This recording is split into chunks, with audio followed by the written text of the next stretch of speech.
إن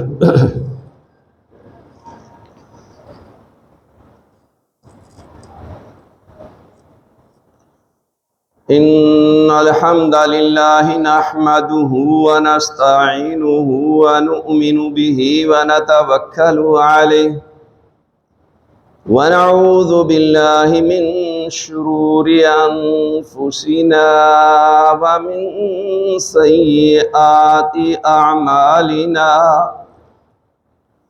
من يهده الله فلا مضل له ومن يضلل فلا هادي له وأشهد أن لا إله إلا الله وأشهد أن محمدا عبده ورسوله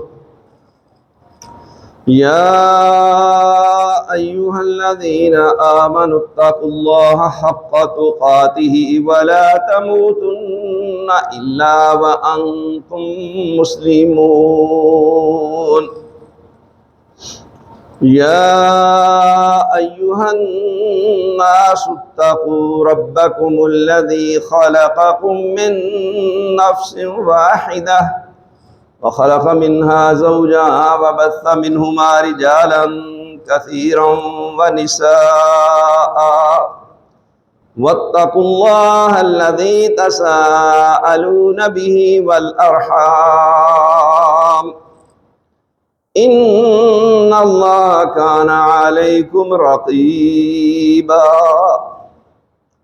يا أيها الذين آمنوا اتقوا الله وقولوا قولا سديدا يصلح لكم أعمالكم ويغفر لكم ذنوبكم ومن يطع الله ورسوله فقد فاز فوزا عظيما أما بعد فإن أصدق الحديث كتاب الله وأحسن الهدي هدي محمد صلى الله عليه وسلم وشر الأمور محدثاتها وكل محدثة بدعة وكل بدعة ضلالة وكل ضلالة في النار فأعوذ بالله السميع العليم من الشيطان الرجيم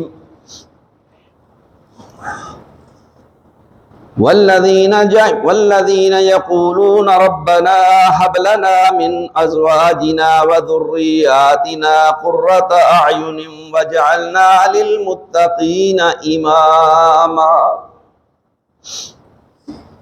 میرے بھائی اور دوستو، ہمارا آج کا موضوع ہے حقوق اولاد۔ والدین کے حقوق پر تو ہم ہمیشہ ہی گفتگو سنتے رہتے ہیں اور اس پر ہمارے خطباء، واعظین، علماء بکثرت بات چیت کرتے رہتے ہیں، لیکن اولاد کے حقوق کے سلسلہ میں بہت کم بات چیت کی جاتی ہے،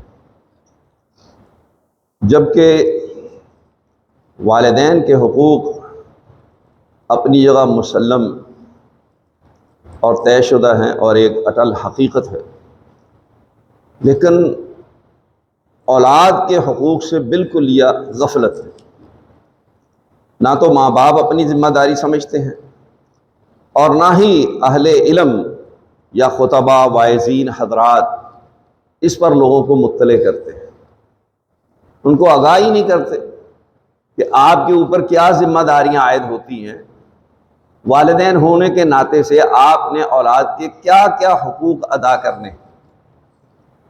یہ چیز ہمارے تجربہ اور مشاہدہ میں ہے۔ اکثر و بیشتر والدین بذات خود دینی تعلیم سے بے بہرہ ہیں، نابلد ہیں، تو ان کو کیا معلوم ہوگا کہ ہم پر ہماری اولاد کے کیا حقوق ہیں۔ دوسری بات کہ جب والدین کا مطمع نظر صرف اور صرف اولاد کو دنیاوی تعلیم دلانا، دنیاوی ترقی اور عروج پر پہنچانا،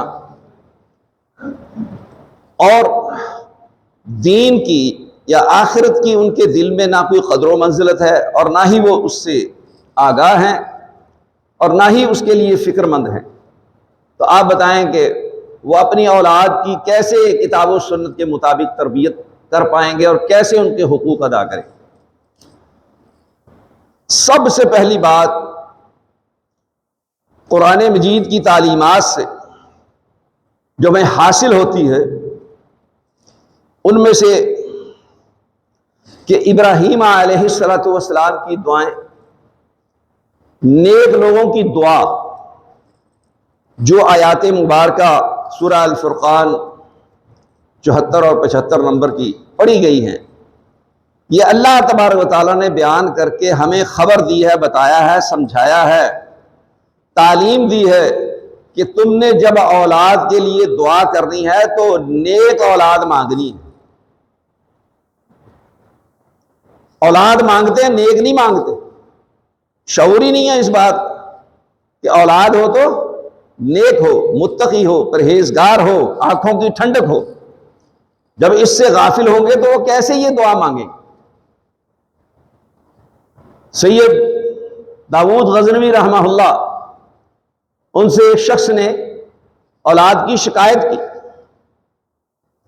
انہوں نے کہا کہ آپ نے جب اولاد کی اللہ سے دعا کی تھی، اولاد مانگی تھی، تو یہ کہا تھا کہ اللہ نیک اولاد دینا۔ بیٹے مانگے تھے تو یہ کہا تھا کہ اللہ نیک بیٹے عطا کرنا، یہ بات کہی تھی؟ کہتا یہ تو میں نے نہیں کہا تھا۔ ذرا سوچیں میں اور آپ، کیا واقعتاً والدین جب اولاد مانگتے ہیں، دعا کرتے ہیں، یا لوگ آپ سے دعا کرواتے ہیں اور کہتے ہیں جی دعا کرو، اولاد نہیں ہے، کبھی کسی نے یہ کہا کہ جی نیک اولاد کی دعا کرو کہ اللہ اولاد دے تو نیک اور صالح دے؟ یہ کتنی بڑی کوتاہی ہے اور سستی ہے۔ پھر اس کے نتائج اور خمیازے بھگتنے پڑتے ہیں۔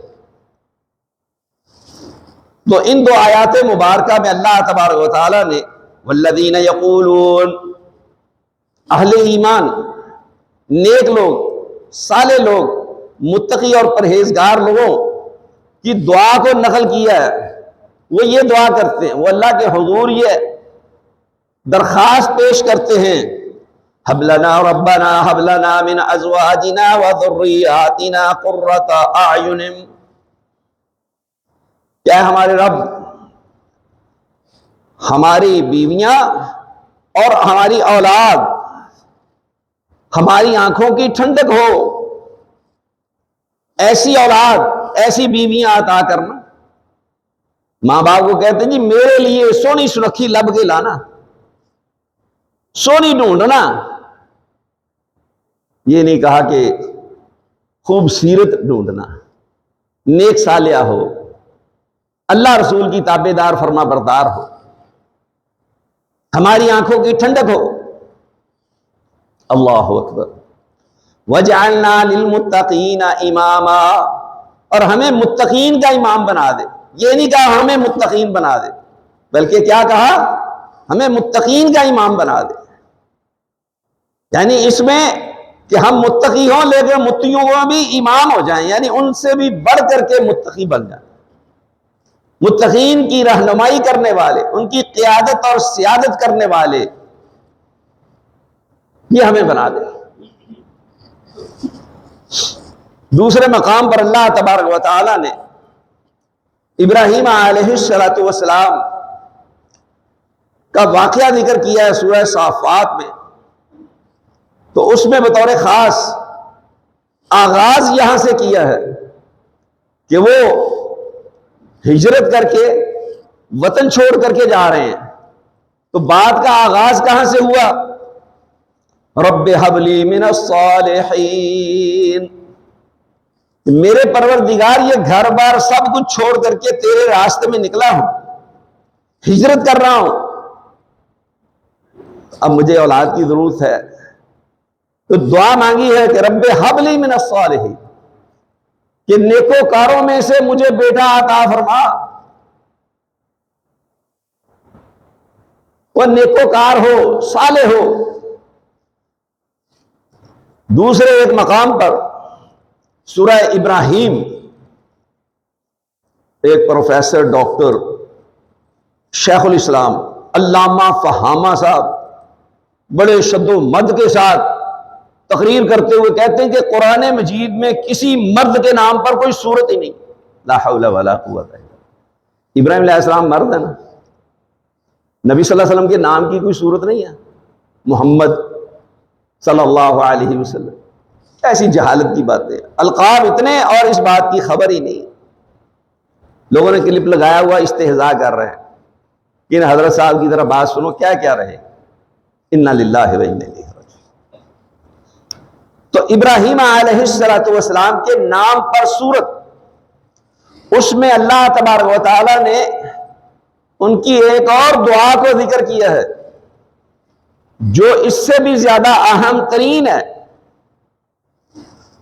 وَجْنُبْنِي وَبَنِيَّ أَن نَّعْبُدَ الْأَصْنَامَ. کیا ہمارے رب مجھے اور میرے بیٹوں کو اس چیز سے محفوظ رکھنا کہ ہم بتوں کی عبادت کریں. تو ساری قوم بتوں کی عبادت کریں, والد بتوں کی عبادت کرنے والے بھی ہیں اور بت گر بھی ہیں, بت فروش بھی ہیں. ایسے حالات میں دعا کی جا رہی ہے اپنے لیے اور اپنی اولاد کے لیے, بیٹوں کے لیے بالخصوص, کہ وہ اس ماحول اور معاشرہ سے متاثر نہ ہو جائیں. عقیدہ توحید کے بغیر یاد رکھیں کوئی عمل قابل قبول نہیں, کوئی نجات نہیں ہے, کوئی جنت میں داخلہ نہیں ہے. ابدی جہنمی ہے یہ شخص جو شرک کرنے والا ہے, اللہ کے علاوہ کسی اور کی یا اللہ کے ساتھ کسی اور کی عبادت کرنے والا. وہ اللہ کے ساتھ کسی اور کو بھی مشکل کشا سمجھتا, حاجت روا سمجھتا, بگڑی بنانے والا سمجھتا, غوث دستگیر غریب نواز داتا اور گنج بخش سمجھتا ہے. تو میرے بھائی اور دوستو, یہ کھلم کھلا شرک ہے. یہ خالص اللہ تبارک و تعالیٰ کی صفات ہے. مخلوق میں سے کوئی ان صفات کا حامل ہو ہی نہیں سکتا, اس لیے کہ مخلوق میں سے ہر ایک کی پیدائش ہوئی ہے, ہر ایک کی وفات ہے. یہ اللہ کی خصوصیت ہے کہ نہ اس کا یوم پیدائش ہے نہ یوم وفات ہے. تو اس لیے اللہ تبارک و تعالیٰ کا یہ اصول, قانون اور ضابطہ کہ ان اللہ لا یغفر ان یشرک بہ ویغفر ما دون ذلک لمن یشاء. اللہ تبارک و تعالیٰ شرک کو کسی صورت معاف نہیں کرے گا, اس کے علاوہ ہر گناہ کو وہ چاہے گا, اس کی مشیت ہے, معاف کر دے یا سزا دے کے اسے معافی دے دے. دونوں میں سے سزا کے بعد معافی ملے یا ویسے معافی ملے, آخر کار وہ جہنم سے نکل جائے گا جس کا عقیدہ توحید ہوگا, جس نے اپنی زندگی میں شرک نہیں کیا ہوگا. لیکن جس نے شرک کیا ہوگا اس کا کبھی بھی جہنم سے چھٹکارا نہیں ہوگا, وہ اللہ کے عذاب سے نہیں بچ پائے گا, اس کے لیے کوئی بخشش نہیں. تو یہ بھی دعا کیا کریں اولاد کے لیے کہ اللہ ہماری اولاد کو توحید پرست بنانا, شرک سے بچانا. جو ماحول معاشرہ میں خرابیاں ہیں ان میں سب سے بڑی خرابی, سب سے بڑا گناہ کیا ہے؟ ان الشرک لظلم عظیم, کہ شرک سب سے بڑا بھاری گناہ ہے. اس سے بچنا اور بچانا یہ لازم اور ضروری ہے. پھر دوسری دعا اسی سورہ ابراہیم میں اللہ تبارک و تعالیٰ نے آگے چل کر کے بیان کی ہے کہ ابراہیم علیہ السلام اپنے لیے اور اپنی اولاد کے لیے یہ بھی دعا کرتے تھے, رب اجعلنی مقیم الصلاۃ ومن ذریتی ربنا وتقبل دعا. اے میرے رب, مجھے نماز قائم کرنے والا اور میری اولاد کو نماز قائم کرنے والی بنا دے. مجھے اور میری اولاد کو نماز قائم کرنے والا بنا دے۔ ربنا وتقبل دعا، اے ہمارے رب ہماری دعا کو قبول فرما۔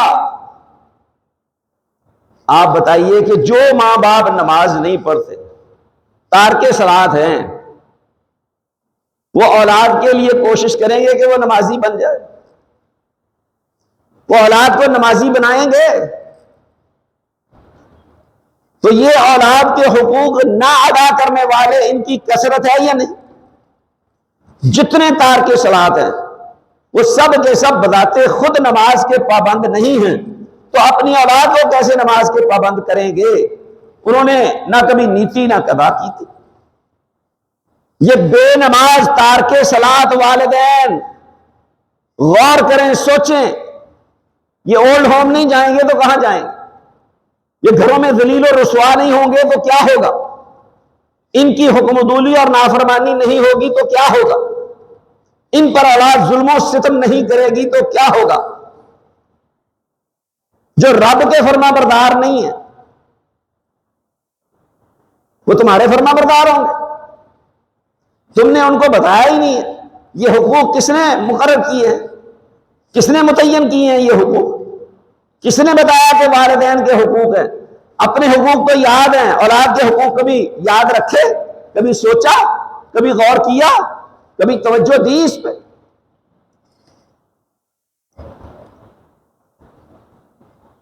تو یہ سب سے پہلی بات کہ نیک اولاد، اور نیک اولاد تب ہوگی جب ماں باپ نیک ہوں گے۔ جو روزانہ شراب پیے گا، زنا کرے گا، برائی کے کام کرے گا، اور وہ دعا کرے گا کہ میری اولاد شراب نہ پیے، زنا نہ کرے، ممکن ہے؟ وہ جو دیکھے گی وہی کرے گی۔ بچہ تو نقل کرتا ہے، باپ داڑھی مونڈتا ہے سیفٹی کے ساتھ، تو بچہ جو ہے وہ ایسے ہی کوئی چیز لے کر کے پینسل وغیرہ، تو اس سے جو ہے وہ داڑھی مونڈ رہا ہوتا ہے۔ اس کے اثرات مرتب ہوتے ہیں ماں باپ کے عمل کے۔ ماں باپ نماز پڑھتے ہیں تو بچہ بھی نماز پڑھتا ہے، نقلیں اتارتا ہے۔ باپ نماز پڑھنے مسجد جاتا ہے تو بچہ ضد کرتا ہے میں نے مسجد جانا۔ جو آپ عمل کریں گے وہی اولاد سیکھے گی۔ اب بھی موقع ہے، یہ والدین توبہ کر لیں، اللہ کی طرف رجوع کر لیں، معافی مانگ لیں، اور اپنی اولاد کے لیے دعا کریں کہ اللہ ہماری اولاد کو نیک متقی پرہیزگار بنا دے۔ دوسری ذمہ داری، اولاد کی اچھی تربیت کرنا، اسلام کے مطابق ان کی تربیت کرنا۔ ابو ہریرہ رضی اللہ تعالی عنہ سے روایت ہے صحیح بخاری میں کہ رسول اللہ صلی اللہ علیہ وآلہ وسلم نے فرمایا کل مولود یولد علی الفطرہ، کہ ہر پیدا ہونے والا بچہ فطرت اسلام پر پیدا ہوتا ہے۔ فَأَبَوَاهُ يُحَوِّدَانِهِ أَوْ يُنَصِّرَانِهِ أَوْ يُمَجِّسَانِهِ، پھر اس کے والدین اسے یہودی بنا دیں، نصرانی بنا دیں، عیسائی بنا دیں، یا مجوسی بنا دیں۔ وہ والدین اس کو بناتے ہیں، والدین اس کو خراب کرتے ہیں، والدین اس کو بے دین بناتے ہیں۔ تو وہ والدین جو بذات خود دین پر کاربند ہوں گے وہ اپنی اولاد کو مسلمان بنائیں گے۔ جو بذات خود مسلمان بنیں گے وہی اولاد کی تربیت اسلام کے مطابق کریں گے۔ اللہ اکبر۔ اس کے علاوہ اولاد کو تعلیم دلاتے ہیں دنیاوی عصری، دینی تعلیم نہیں دیتے۔ بالکل یہ بات ضروری نہیں ہے کہ ہر بچے کو آپ 8 سال مدرسہ میں تعلیم دلائیں، کوئی فرض نہیں، لیکن جو ابتدائی تعلیم ہے، مبادیات اسلام ہے، فرائض ہیں، واجبات ہیں، وہ اللہ کے ہیں یا بندوں کے ہیں یا ماں باپ کے یا بہن بھائیوں کے ہیں، وہ سب کو معلوم ہونے چاہیے، اس کا علم ہونا ضروری ہے۔ کہ نماز کیسے پڑھنی ہے اس کی تعلیم ہونی چاہیے، زکوٰۃ کے متعلق علم ہونا چاہیے، روزہ کے متعلق، حج کے متعلق، عبادات کے علاوہ معاملات کی خبر ہونی چاہیے، حلال حرام کی تمیز ہونی چاہیے، اس کا علم ہونا چاہیے۔ یہ بنیادی تعلیم ہے۔ اس کے بعد آپ بچے کو جو مرضی پڑھاتے رہیں، جو مرضی تعلیم دلوائیں عصری، کوئی آپ پر شریعت نے لاگو نہیں کیا کہ آپ نے اپنے بچے کو 8 سال ہی تعلیم دلانی ہے، ہر بچے کو عالم اور فاضل ہی بنانا ہے۔ لیکن ابتدائی اور بنیادی تعلیم جو ہے دینی اعتبار سے جو آپ کے ذمہ ہے وہ لازم اور ضروری ہے، کہ رسول اللہ نے فرمایا طلب العلم فریضۃ علی کل مسلم، سنن ابن ماجہ کی روایت کہ ہر مسلمان پر دین کا علم سیکھنا فرض ہے۔ کتنا جو ہم عرض کر رہے ہیں، جو بنیادی ضروریات ہیں، بنیادی معاملات ہیں، اس کا علم ہونا لازم اور ضروری ہے۔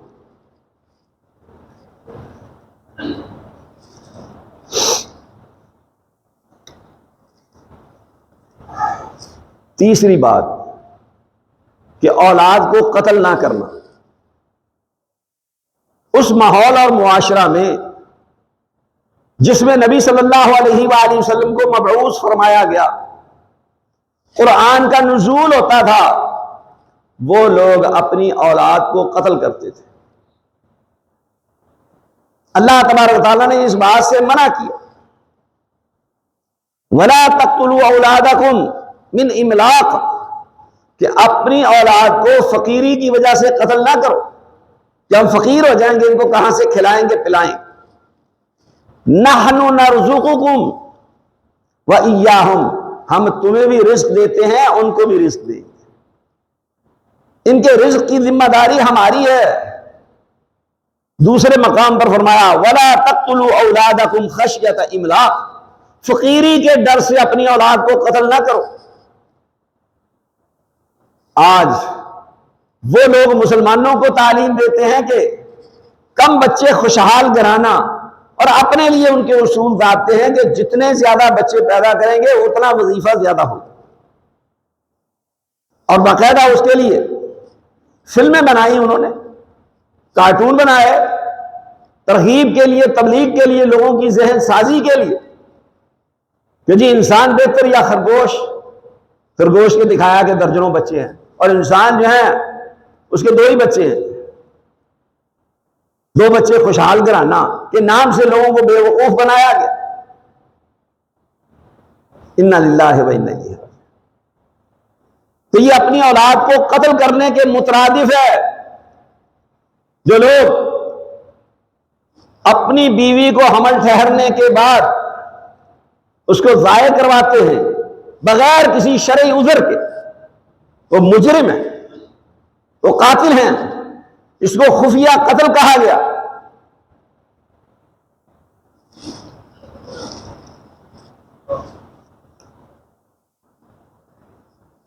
پھر اپنی اولاد کو نمازی بنانا، انہیں آگ سے بچانے کے لیے محنت اور کوشش کرنا، اس ذمہ داری کو نبھانا۔ اللہ تبارک و تعالیٰ نے اہل ایمان کو خطاب کرتے ہوئے کہا یا ایھا الذین آمنوا قوا انفسکم واہلیکم نارا، کہ اے ایمان والو اپنے آپ کو اور اپنے اہل خانہ کو جہنم کی آگ سے بچاؤ۔ اب بتائیں، جو بذات خود اپنے آپ کو جہنم کی آگ سے بچانے کے لیے فکر مند نہیں ہے، محنت اور کوشش نہیں کرتا، وہ اپنی اولاد کو، اپنے اہل خانہ کو، بیوی بچوں کو جہنم کی آگ سے بچانے کے لیے محنت کرے گا؟ اور جو خود مسجد میں آگے نماز نہیں پڑھتا وہ اولاد کو کہے گا اٹھو بھائی نماز پڑھ لو۔ بڑی ہی دل چیر دینے والی، دل دکھانے والی باتیں ہیں، بیان نہیں ہو سکتی۔ ہمارا ایک دوست تھا، ڈرائیوری کرتا تھا، کافی عرصہ یہاں رہا، پھر وہ لاہور میں چلا گیا، پھر سعودیہ چلا گیا، پھر واپس آ گیا۔ لاہور میں ایک وکیل صاحب کے پاس ڈرائیوری کرتا تھا، اس کی 3 بچیاں تھیں، پک اینڈ ڈراپ کرتا بچیوں کو۔ اس نے جائزہ لیا یہ تو کسی غلط مقصد کے لیے آتی جاتی ہیں، اس نے ان کو سمجھانے کی کوشش کی. انہوں نے کہا تیرا کام صرف ڈیوٹی دینا ہے, جس کی تو تنخواہ دیتا ہے, بس ہمارے معاملات میں مداخلت نہیں کر سکتا. اس نے ہمت اور جرأت کر کے بچیوں کے والد کو بتایا. ماں باپ نے بیٹھ کر کے بچیوں کو بلایا اور ان سے کہا کہ تم کہاں جاتی ہو, کہاں آتی ہو؟ بچیوں نے کہا تم بتاؤ کہ تم کہاں آتے جاتے ہو. وہ بتاتے خود کلبوں میں جاتے تھے, شراب پیتے تھے, رنگ رلیاں مناتے تھے. جب بچیوں نے یہ بات کہی فبہت الذی کفر کا مصداق ہو گئے, کچھ نہیں بول پائے, کوئی بات ان کے زبان سے نکل نہیں پائی سوائے سر جھکانے. اللہ تبارک و تعالیٰ کا کلام, اس کی فصاحت و بلاغت, اس کا انداز دیکھے. اہل ایمان کو خطاب کرتے ہوئے کہا, جو ایمان کا دعویٰ کرتا ہے کہتا ہے میں مسلمان ہوں, اس کو خطاب کیا. یا ایھا الذین آمنوا قوا انفسکم واہلیکم نارا, اپنے آپ کو سب سے پہلے, پھر اپنے اہل خانہ کو جہنم کی آگ سے بچاؤ. اور نمازی بنانے کے لیے اولاد کو نبی صلی اللہ علیہ وآلہ وسلم نے مستقل تعلیم دی. یہ بڑے موضوع ہیں الگ الگ, ہم بڑے اختصار سے گفتگو کر رہے ہیں کہ بات پوری ہو جائے, لیکن وقت کی قلت کے پیش نظر بات پوری ہوتی نظر نہیں آ رہی. فرمایا کہ مروا اولادکم بالصلاۃ وہم ابناء 7 سنین, جب تمہاری اولاد 7 سال کی ہو جائے تو اس کو نماز کا حکم دو. ہم دیکھتے ہیں چالاٹ کرتے ہیں, پھر اس کے نتائج بھگتتے ہیں. جب بچے جوان ہو جاتے ہیں وہ سرکش ہو جاتے ہیں, تو وہ بات ہی نہیں مانتے, وہ سنتے ہی نہیں ہے بات. کہا 7 سال کا بچہ ہو تو اس کو نماز کا حکم دو.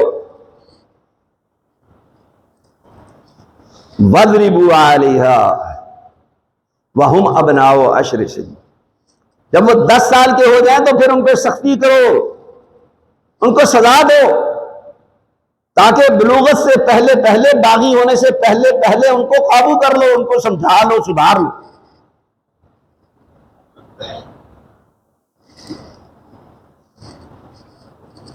وَفَرِّقُوا بَيْنَهُمْ فِي الْمَضَاجِعِ, ان کے بستر الگ کر دو. بچہ 10 سال کا ہو جائے تو دوسرے بچے کے ساتھ نہیں سو سکتا, نہ بچی ایک دوسری بچی کے ساتھ سو سکتی. بچے اور بچیاں سب کو الگ الگ کر دو, ان کے بستر علیحدہ علیحدہ کر دو. مجھے بتائیں کہ اسلام کے علاوہ کسی اور دین میں ایسی تعلیم ہے؟ یہ چیلنج ہے اللہ کے فضل و کرم سے. دین کے ادنا طالب علم ہونے کی حیثیت جو تعلیمات رسول اللہ صلی اللہ علیہ وسلم نے دی ہیں, ایسی تعلیمات کسی اور دین میں موجود نہیں. یہاں تو معاملات اتنے بگڑ چکے ہیں سوشل میڈیا کی وجہ سے, جو چھوٹے چھوٹے بچے جو ہیں وہ حرکتیں کرتے ہیں جو دیکھتے ہیں. یہ سوشل میڈیا تباہی کر رہا ہے. یورپین ممالک میں پابندیاں لگائی جا رہی ہیں کہ 15 سال سے پہلے بچہ موبائل فون استعمال نہیں کر سکتا, سوشل میڈیا کا استعمال نہیں کر سکتا.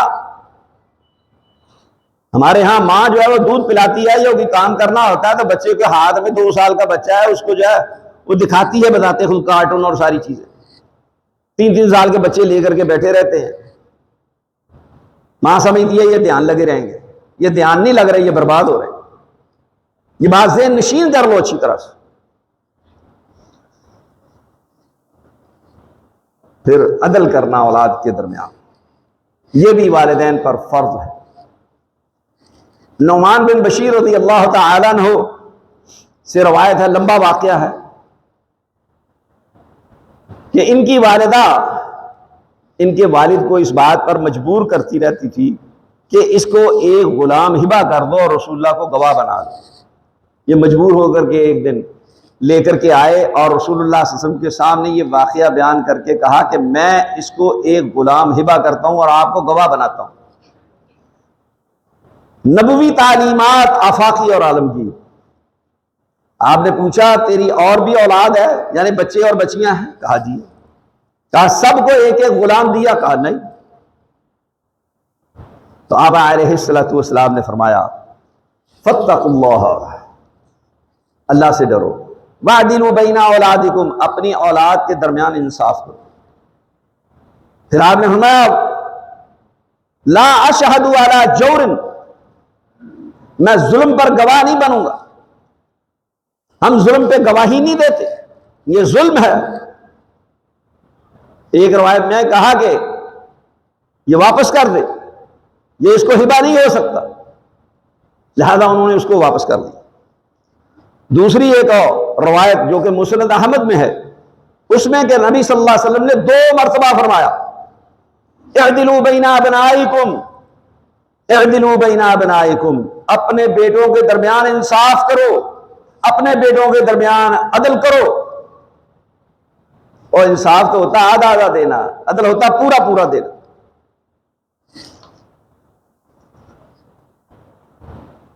پھر آپ علیہ الصلوۃ والسلام نے یہ سوال بھی کیا کہ یہ بتاؤ کہ تم چاہتے ہو کہ تمہارے بیٹے سب کے سب تمہاری خدمت کریں، تمہارے ساتھ اچھا سلوک کریں؟ اگر چاہتے ہو تو عدل کرو۔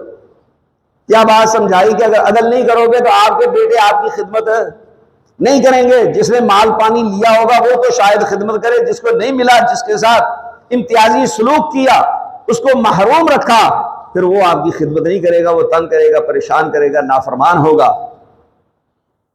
اللہ اکبر،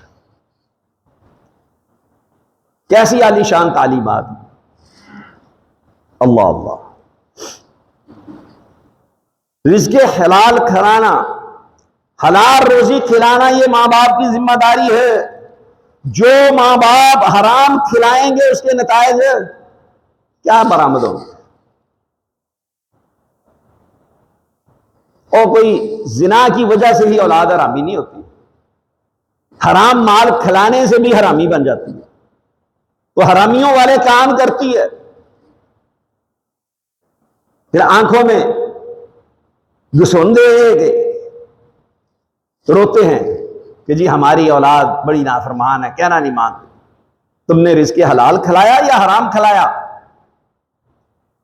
جو لوگ بڑے بڑے عہدوں پر، منصب پر موجود ہیں اور رشوت لیتے ہیں، جو لوگ سودی کاروبار کرتے ہیں، جو کم تولتے ہیں کم ماپتے ہیں، جھوٹی قسمیں کھا کر کے لوگوں کو لوٹتے ہیں، سودا بیچتے ہیں، دھوکہ دیتے ہیں، فراڈ کرتے ہیں، اس کے ذریعہ سے مال کما کر کے اولاد کو کھلاتے ہیں، یاد رکھیں کہ ان کی اولاد حرامی بنے گی۔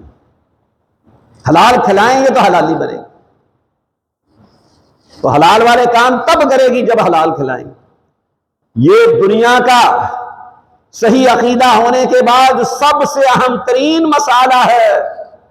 اس میں بڑے بڑے جگادری، بڑے بڑے کبے جبے دستار والے، بڑے بڑے مفتی صاحبان اور بڑے بڑے حق حقوق کے نعرے لگانے والے فیل ہیں۔ جو شخص اس دور میں اللہ تبارک و تعالیٰ کے فرائض کی پابندی کرتا ہے، حرام سے بچتا ہے، رزق حلال کماتا ہے، وہ شخص اس دور کا ولی اللہ ہے۔ یہ ولی اللہ ہے۔ رزق حلال کمانا انتہائی مشکل ترین کام ہے، یہ آسان کام نہیں، اس کے لیے بڑی تکالیف، بڑی پریشانی ہے۔ جو حلال حرام کی تمیز نہیں کرتا اس کے لیے سارے راستے ہی کھلے۔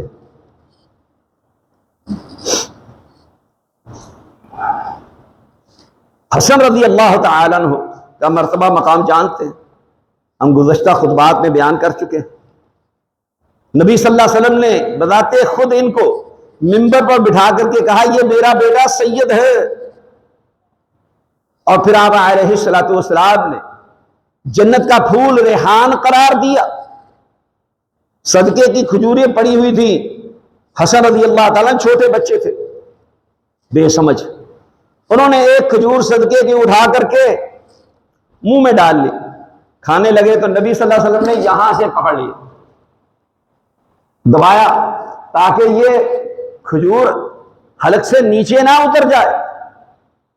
پھر آپ علیہ الصلوۃ والسلام نے منہ میں انگلی ڈال کر کے باقاعدہ اس کھجور کو نکالا اور کہا کہ تجھے پتہ نہیں ہے یہ صدقے کی کھجور ہے اور ہم پر صدقہ حرام ہے۔ اتنے چھوٹے بچے کو کبھی ہم نے ایسے روکا، منع کیا؟ تو کوئی بات نہیں، بچہ کھا لینے دے، خیر ہے۔ وہ مارٹ پہ لے کے جاتے ہیں تو بچے وہاں سے اٹھا کر کے ٹافیاں وغیرہ کھانا شروع کر دیتے ہیں، ماں باپ روکتے ہیں، اس کے منہ سے نکالتے ہیں کہ بیٹا اس طریقے سے یہ ٹافیاں کھانی، بسکٹ کھانے، یہ چوری ہے، یہ حرام ہے۔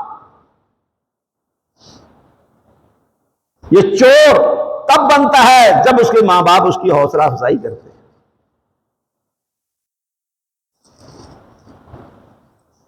اچھا نام تجویز کرنا، یہ بھی ماں باپ کی ذمہ داری ہے۔ نبی اکرم صلی اللہ علیہ وآلہ وسلم نے فرمایا، سنن ابن ماجہ، نسائی اور ابو داود میں صحیح سند کے ساتھ حدیث موجود ہے، فرمایا کہ کل غلام مرتہن بعقیقتہ تذبح عنہ یوم السابع ویحلق رأسہ ویسمى، کہ ہر بچہ عقیقہ کی وجہ سے گروی ہے، جس بچے کا ماں باپ نے عقیقہ نہیں کیا وہ گروی ہے، وہ ماں باپ کی شفاعت نہیں کر سکے گا جب تک اس کا عقیقہ نہیں کیا جائے۔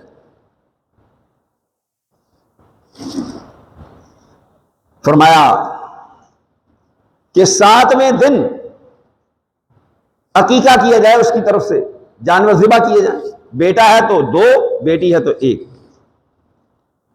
بڑا جانور ذبح کر کے کٹا بچھا، اونٹ وغیرہ حصے نہیں ہو سکتے، یہ قربانی میں حصے ہیں، عقیقے میں کوئی حصے نہیں ہیں، یہ غلط مسئلہ لوگوں میں مشہور ہو چکا ہے۔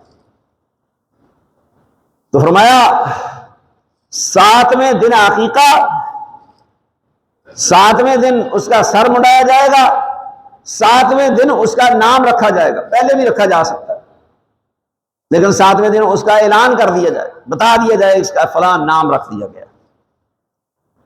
اللہ اکبر۔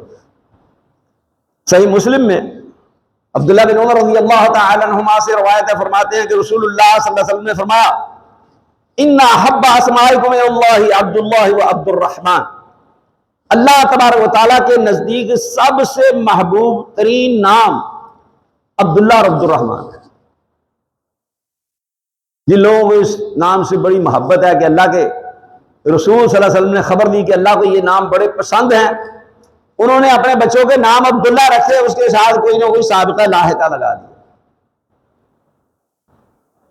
مولانا عبدالعزیز صاحب رحمہ اللہ مدرسہ دارالحدیث کے ناظم تھے، ہماری بیگم کے نانا، ان کے 2 بیٹے، بڑے کا نام عبداللہ یوسف، چھوٹے کا نام عبداللہ یونس۔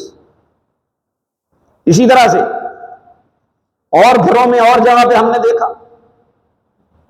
حافظ عبدالرحیم صاحب قاضی رمضان کی مسجد والے، قاضی رمضان کے بیٹے، انہوں نے اپنے بیٹوں کے نام رکھے، عبداللہ فاروق، عبداللہ خالد، یعنی اللہ کو یہ نام پسند ہے تو عبداللہ نام لگا کر کے اس کے ساتھ کوئی اور سابقہ لاحقہ لگا دیا تاکہ عبداللہ کا ذکر ہو۔ ہمارے ہاں تو ایسی بدقسمتی ہے کہ نام عبداللہ رکھتے ہیں اور عبداللہ عبداللہ کہہ کے پکارتے ہیں، عبداللہ، انا للہ و انا الیہ راجعون، لا حول ولا قوت الا باللہ۔ اور جب ماں باپ نام بگاڑیں گے تو آپ مجھے بتائیں گے لوگ صحیح نام لیں گے؟ لوگ کبھی صحیح نام نہیں لیں گے جب آپ نے عبداللہ کی بجائے عبداللہ بنا دیا۔ اللہ اکبر۔ انس رضی اللہ تعالی عنہ سے صحیح مسلم میں روایت ہے، سنیے ذرا، کہ نبی اکرم صلی اللہ علیہ وآلہ وسلم نے یہ بات بیان کی، صحابہ کو بتایا، ولد علی اللیلۃ، آج رات میرے ہاں غلام، بیٹا پیدا ہوا، فسمیتہ اسم ابی ابراہیم، میں نے اس کا نام اپنے باپ ابراہیم کے نام پر رکھا۔ یہ نبی صلی اللہ علیہ وسلم کے جد امجد ہے نا، ابراہیم علیہ السلام، تو آپ خبر دے رہے ہیں کہ میں نے ان کے نام پر اپنے بیٹے کا نام ابراہیم رکھا، جو 18 ماہ کی عمر میں فوت ہو گئے، صحیح بخاری کی روایت۔ تو انبیاء کے نام پر اپنے بچوں کے نام رکھو، صالح لوگوں، نیک لوگوں کے ناموں پر اپنے بچوں کے نام رکھو، اور کوئی نسبت ہونی چاہیے۔ نیک لوگوں کی طرف. یہاں نام منفرد ہو، اس کا معنی کچھ ہو نہ ہو، وہ کسی کا نام نہ ہو، بس انفرادیت پائی جائے، کسی اور کا یہ نام نہ ہو. لا حول ولا قوت الا باللہ. ایک مولانا صاحب مدینہ یونیورسٹی پڑھتے رہے، وہاں سے فراغت پائی انہوں نے. وہ ایک مرتبہ مجھ سے پوچھتے ہیں کہ جی آپ کے بڑے بیٹے کا کیا نام ہے؟ میں نے کہا جی خزیمہ. بڑا خوبصورت نام ہے جی، معنی کیا ہے؟ میں نے کہا جی میں نے اس کا معنی نہیں دیکھا، نہ غور کیا، نہ مجھے ضرورت تھی. میں نے تو یہ دیکھا کہ خزیمہ بن ثابت یہ وہ صحابی ہیں جس کو رسول اللہ نے خوشخبری دی تھی کہ ذو شہادتین، دو گواہیوں والا. پیچھے اس کے واقعہ آپ کو معلوم ہے کہ عرابی نے آپ صلی اللہ علیہ وسلم کے ساتھ سودا کر کے انکار کر دیا تھا، تو انہوں نے آگے گواہی دی. آپ نے کہا تو نے کیسے گواہی دے دی؟ تو موجود ہی نہیں تھا. کہ اللہ کے رسول جو کچھ آپ پر آسمان سے خبریں نازل ہوتی ہیں، ہمارا ایمان اور یقین ہے کہ آپ سچے ہیں، تو اس گھوڑے کے معاملے میں آپ کیسے جھوٹ بول سکتے ہیں؟ آپ سچے ہیں، یہ جھوٹا ہے. آپ نے فرمایا کہ آج کے بعد خزیمہ اکیلے کی گواہی دو کے برابر، ذو شہادتین کا لقب دیا اس کو، دو گواہیوں والا. مولوی صاحب کہتے ہیں نہیں معنی کیا ہے اس کا؟ میں نے کہا اس کا معنی ہے کمل کا پھول. واہ واہ کیا بات ہے، انا للہ و انا الیہ. ہمیں کمل کا پھول معنی ہونے سے اتنی دلچسپی نہیں ہے، ہمیں محبت کس بات سے ہے کہ یہ اس صحابی رسول کا نام ہے جس کو رسول اللہ نے کہا کہ شہادتین، دو گواہیوں والا. یہ باتیں ذہن نشین کر لیں میرے بھائی اور دوست. ایسی شخصیات کی طرف اپنے بچوں کے نام رکھیں، منسوب کریں، ان کے ناموں پر اپنے بچوں کے نام رکھیں. اللہ اکبر. ماؤں کا دودھ نہ پلانا اپنے بچوں کو، یہ بھی بڑا المیہ رہا. ڈاکٹر صاحبان، سائنسدان سب نے ایسا پروپیگنڈا کیا کہ جی ماں دودھ نہ پلائے نہیں تو بچے مر جائیں. یہ دودھ بڑا خطرناک ہے، بڑا موذی ہے، بڑا نقصان دہ ہے. جو ڈبہ ہم لکھ کے دیں گے، جو بنایا پتہ نہیں کس نے بنایا، کیا نہیں بنایا، کیا ڈالا کیا نہیں ڈالا، وہ ڈبے والا دودھ پلاؤ. ساری قوم ڈبے کے دودھ پہ لگ گئی، ڈبے کا دودھ پلانا شروع کر دی. اب بات سمجھ آئی ہے سب کو کہ یہ ڈبے والا دودھ نقصان دہ ہے، ماں کا دودھ ہی پلانا چاہیے. اب ڈاکٹر صاحبان ماؤں سے لڑتے ہیں کہ اپنا دودھ پلاؤ. سنیے ذرا یہ حدیث. اللہ اکبر. پہلے تو قرآن مجید نے یہ بات بیان کی ہے نا کہ والوالدات یرضعن اولادہن حولین کاملین لمن اراد ان یتم الرضاعہ. یہ ساری بات بیان کی ہے کہ ماؤں کو چاہیے کہ اپنے بچوں کو 2 سال پورے دودھ پلائیں. اور وعلی المولود لہ رزقہن وکسوتہن بالمعروف. باپ پر ان ماؤں کی روزی روٹی، پہنانا، کپڑے دستور کے مطابق ان کی ضروریات پوری کرنا فرض ہے. اور نبی صلی اللہ علیہ وسلم نے جو خبر دی ہے انتہائی خوفناک اور وحشتناک ہے. سن لیں میرے بھائی اور دوست، یہ حدیث بالکل صحیح ہے. صحیح ابن خزیمہ، مستدرک حاکم اور صحیح ابن حبان. امام نسائی نے السنن الکبریٰ میں، امام طبرانی نے الموجم میں، اور امام بیہقی نے السنن الکبریٰ میں ذکر کی. رسول اللہ صلی اللہ علیہ وسلم کو 2 فرشتے رات کو، آپ فرماتے ہیں خواب میں تھا تو فرشتے مجھے لے کے گئے. راستے میں بہت سارے مناظر دیکھے گئے، دکھائے گئے، میں پوچھتا رہا، وہ بتاتے رہے. وہ لمبی حدیث، ہم صرف یہ ٹکڑا جو ہمارے موضوع سے ریلیٹڈ ہے وہ بیان کرنا چاہتے ہیں. آپ علیہ الصلوۃ والسلام فرماتے ہیں ثم انطلق بی فَإِذَا أَنَا بِنَعْصَىٰ. وہ مجھے لے کر کے چلے تو میں کچھ عورتوں کے قریب سے گزرا. تنحش صدیہن الحیات. ان کے تنحش صدیہن الحیات، ان کے پستانوں کو سانپ ڈس رہے تھے، کاٹ رہے تھے. بعد نے ترجمہ کیا کہ کھا رہے تھے. قلت ما بال ہؤلاء. میں نے کہا کہ ان کو کیا معاملہ ہے ان کے ساتھ، یہ سانپ ان کے پستانوں کو ڈس رہے ہیں، کاٹ رہے ہیں، کھا رہے ہیں. قال ہؤلاء یمنعن اولادہن البانہن. یہ عورتیں اپنے بچوں کو دودھ نہیں پلاتی تھی، دودھ پلانے سے روکتی تھی، ان کو دودھ سے محروم رکھتی تھی۔ یہ حدیث بالکل صحیح ہے، لمحہ فکریہ میرے اور آپ کے۔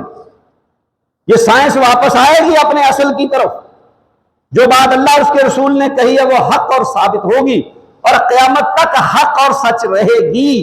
اور سائنس جو ہے وہ بدلتی رہتی ہے۔ سائنس کیا چیز ہے؟ ایکسپیریمنٹس، تجربات سے جو نتائج حاصل ہوتے ہیں اس کا نام سائنس ہے۔ آپ جو ٹاپ 10 لیبارٹریز ہیں پاکستان میں، سب سے اوپر 10 لیبارٹریز، اس میں ایک ہی مریض کا خون دے دیں، 10 کے نتائج مختلف ہوں گے، 2 کے بھی آپس میں نتائج نہیں صحیح ملیں گے۔ لیکن اللہ رسول کی بات ہمیشہ سے حق اور سچ ہے، رہے گی ہے، اور قیامت کے بعد تک بھی حق سچ رہے گی۔ یہ بات یہ نشین کر لیں۔ بری صحبت سے اپنے بچوں کو بچائیں۔ مسند احمد، ترمذی، ابو داؤد، بہقی میں روایت ہے، ابو ہریرہ رضی اللہ تعالیٰ عنہ راوی ہیں کہ رسول اللہ نے فرمایا المرء علی دین خلیلہ فلینظر من یخالل۔ آدمی اپنے دوست کے دین پر ہوتا ہے، اسے چاہیے کہ وہ دوست بنانے سے پہلے غور و خوض کرے کہ کسے دوست بنا رہا ہے۔ وہ بچوں کے دوستوں پہ کڑی نظر رکھیں، وہ کن کے ساتھ آتے جاتے ہیں، کہاں اٹھتے بیٹھتے ہیں، کیا کرتے ہیں۔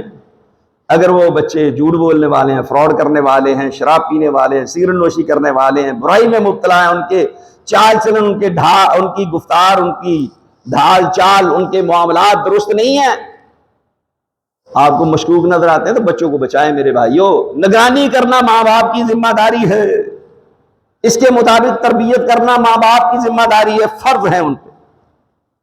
اور ماں باپ سچ بولیں گے تو بچوں پر اثر ہوگا، جھوٹ بولیں گے تو یہ بھی اثر ہوگا۔ نبی صلی اللہ علیہ وسلم کی حدیث سنن ابی داود میں کہ آپ علیہ السلام کے متعلق عبداللہ بن عامر رضی اللہ تعالیٰ عنہ بیان کرتے ہیں کہ آپ علیہ السلام ہمارے گھر میں تشریف لائے، ہمارے گھر میں بیٹھے ہوئے تھے۔ کہتے ہیں کہ میں چھوٹا بچہ تھا، میری والدہ نے مجھے بلانے کے لیے کہا کہ بیٹا آؤ، میں تجھے کوئی چیز دیتی ہوں۔ تعلیمات نبوی دیکھیے، آپ علیہ السلام نے پوچھا میری والدہ سے کہ تو نے اس بچے کو کوئی چیز دینے کی نیت کی ہے یا نہیں کی؟ اس نے کہا جی ہاں، میں نے نیت کی تھی کہ میں اس کو کھجور دوں گی۔ آپ صلی اللہ علیہ وآلہ وسلم نے فرمایا اگر تو نے یہ نیت نہ کی ہوتی، کھجور دینے کی تیرا ارادہ نہ ہوتا، پھر تو یہ بات ذہن نشین کر لے، اما انکا لو لم تعطیہ شیئا کتبت علیک کذبہ۔ اگر یہ نیت نہ کی ہوتی کھجور دینے کی تو پھر تیرے حق میں یہ جھوٹ لکھا جاتا کہ تو نے جھوٹ بولا۔ چھوٹے بچوں کے ساتھ بھی جھوٹ نہ بولنے برے اثرات مرتب ہوں گے۔ آپ کو معلوم ہے کہ جو ماں باپ جھوٹ بولتے ہیں بچے ان کے سامنے بعض اوقات رشتہ داروں کی دوست احباب کی موجودگی میں کہہ دیتے ابا جی آپ تو جھوٹ بولتے ہیں، وہ منہ پہ ہاتھ رکھتا ہے، وہ ہٹا کر کے پھر کہتا ہے ابا جی آپ جھوٹ بولتے ہیں۔ جب باپ گھر میں ہوتا ہے کوئی قرض لینے والا، دوست ملنے والا جس سے آپ نہیں ملنا چاہتے، کہہ دیتے اس کو کہہ دو ابا گھر پہ نہیں ہے، تو بچہ جا کے کہتا ہے جی ابا جی کہہ رہے میں گھر پہ نہیں ہوں۔ اللہ تعالیٰ جھوٹ کا پول کھول دیتا ہے۔ تو آپ جھوٹ سکھائیں گے تو وہ کیا سیکھے گا؟ تو جھوٹ ہی سیکھے گا، پھر اپنی زندگی میں وہ جھوٹ ہی بولے گا۔ ابھی تو بے سمجھ ہے، اس کو پتا نہیں ہے کہ مجھے جھوٹ بولنا ہے یا نہیں بولنا۔ آہستہ آہستہ باپ اسے سکھا رہا ہے نا، جیسے حدیث گزر چکی کہ ماں باپ اس کو یہودی بناتے ہیں، عیسائی بناتے ہیں یا مجوسی بناتے ہیں۔ یہ ماں باپ کے اپنے اعمال اور افعال ہیں، اقوال ہیں، ان کی تربیت کا نتیجہ ہے۔ اللہ اکبر۔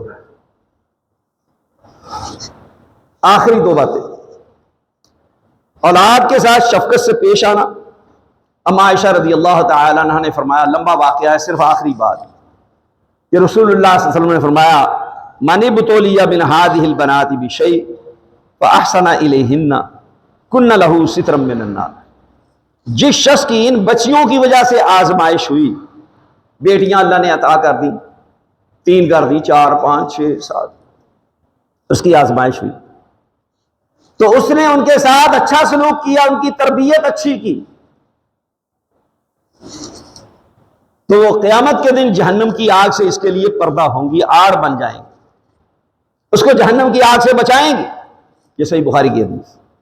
اور دوسری حدیث ابو سعید خدری رضی اللہ تعالی عنہ سے کہ آپ علیہ الصلوۃ والسلام نے فرمایا لا یکون لأحد ثلاث بنات او ثلاث اخوات، کہ کسی شخص کے پاس 3 بیٹیاں ہیں یا اس کے ذمہ 3 بہنیں آ گئی، باپ فوت ہو گیا، چھوٹی بہنیں ہیں، فَيُحْسِنُ إِلَيْهِنَّ إِلَّا دَخَلَ الْجَنَّةَ، تو ان کی اچھی تربیت کرتا ہے، محبت کرتا ہے، شفقت کرتا ہے، حسن سلوک کرتا ہے، ان کی ضروریات کا خیال رکھتا ہے، تو فرمایا کہ اللہ تبارک و تعالیٰ اس کو جنت میں داخل کر دے گا. یہ امام بخاری نے روایت اپنی الگ کتاب لکھی اخلاقیات پر، الادب المفرد، اس میں یہ روایت موجود ہے، سند اس کی صحیح. آخری بات، اولاد کے لیے حسب استطاعت مال و دولت چھوڑ کر کے جائیں، ان کو محروم نہ کر کے جائیں. سعد بن ابی وقاص رضی اللہ تعالی عنہ کا واقعہ صحیح بخاری میں موجود ہے. کہتے ہیں کہ میں وہاں بیمار ہو گیا، نبی اکرم صلی اللہ علیہ وسلم میری تیمارداری کے لیے تشریف لائے میرے پاس، تو میں نے اس حالت میں نبی صلی اللہ علیہ وسلم سے کہا کہ اللہ کے رسول صلی اللہ علیہ وسلم میں اپنا سارا مال یہ اللہ کے راستے میں صدقہ کرنا چاہتا ہوں. آپ نے فرمایا نہیں، ایسا نہیں کر سکتا، اس کی اجازت نہیں ہے. اس نے کہا تھا، آپ نے کہا یہ بھی نہیں کر سکتا. اس نے کہا تیسرا حصہ. آپ علیہ الصلوۃ والسلام نے فرمایا والثلث کثیر، یہ تیسرا حصہ بھی زیادہ ہے. اجازت دی ہے لیکن ساتھ فرمایا کہ یہ بھی زیادہ ہے. اسی لیے عبداللہ بن عباس رضی اللہ تعالی عنہ کہا کرتے تھے کہ چوتھے حصے سے زیادہ کی وصیت نہیں کی جا سکتی، کہ رسول اللہ نے فرمایا والثلث کثیر، یہ تیسرا حصہ زیادہ ہے، لہذا چوتھا ہی کرنا چاہیے. اللہ اکبر. پھر آپ علیہ الصلوۃ والسلام نے جو بات سمجھائی بتائی اور قیامت تک کے لیے دنیا کو پیغام دے دیا، فرمایا انک ان تدع ورثتک اغنیاء خیر من ان تدعهم عالۃ یتکففون الناس فی ایدیہم. تو اپنی اولاد کو مالدار چھوڑ کر کے جائے، یہ اس سے زیادہ بہتر ہے کہ ان کو فقیر بنا کر کے جائے کہ لوگوں کے سامنے ہاتھ پھیلاتے پھرے، سوال کرتے پھرے، مانگتے پھرے. مجھے بتائیں کہ کون سا ایسا دین ہے جس نے یہ رہنمائی کی ہو، یہ تعلیم دی ہو. اللہ اکبر. پھر آپ علیہ الصلوۃ والسلام نے فرمایا کہ یہ بات یاد رکھ، وَإِنَّكَ مَهْمَا أَنفَقْتَ مِن نَفَقَةٍ فَإِنَّهَا صَدَقَةٌ حَتَّى اللُّقْمَةُ. فرمایا کہ تو جو کچھ بھی خرچ کرتا ہے تو وہ صدقہ ہے حتیٰ کہ ایک لقمہ. فرمایا ترفعها إلى في امرأتك، اپنی بیوی کے منہ میں ڈالتا ہے ایک لقمہ، فرمایا یہ بھی صدقہ ہے. فَعَسَى اللَّهُ أَن يَرْفَعَكَ فَيَنْتَفِعَ بِكَ نَاسٌ وَيُضَرُّ بِكَ آخَرُونَ. یقیناً ایسا ہوگا کہ بہت سارے لوگ تجھ سے فائدہ اٹھائیں گے اور بہت سارے لوگوں کو نقصان پہنچے گا تیری وجہ سے. فائدہ بھی اٹھائیں گے، نقصان بھی ہوگا. نقصان کن کو ہوگا؟ کفار کو ہوگا، مشرکین کو ہوگا، یا ان لوگوں کو جنہوں نے ان کی مخالفت کی، ان پہ الزام اور بہتان لگائے. یہ لمبی کہانی ہے. تو بہرحال فرمایا وَلَمْ يَكُنْ لَهُ يَوْمَئِذٍ إِلَّا ابْنٌ. اس دن صرف ان کی ایک بیٹی تھی، کوئی اور اولاد نہیں تھی. لیکن نبی صلی اللہ علیہ وسلم کی اس حدیث پر، اس تعلیم پر، اس فرمان پر عمل کیا. بعد میں اللہ تعالیٰ نے بیٹے بھی دے دیے. تو لہذا اولاد کو اس حالت میں چھوڑ کر کے جائیں کہ وہ لوگوں سے مانگتی نہ پھرے. آپ ان کے لیے کچھ نہ کچھ چھوڑ کر کے جائیں جس سے وہ فائدہ اٹھائیں. اللہ تبارک تعالیٰ مجھے اور آپ کو عمل کی توفیق دے. وآخر دعوانا الحمدللہ.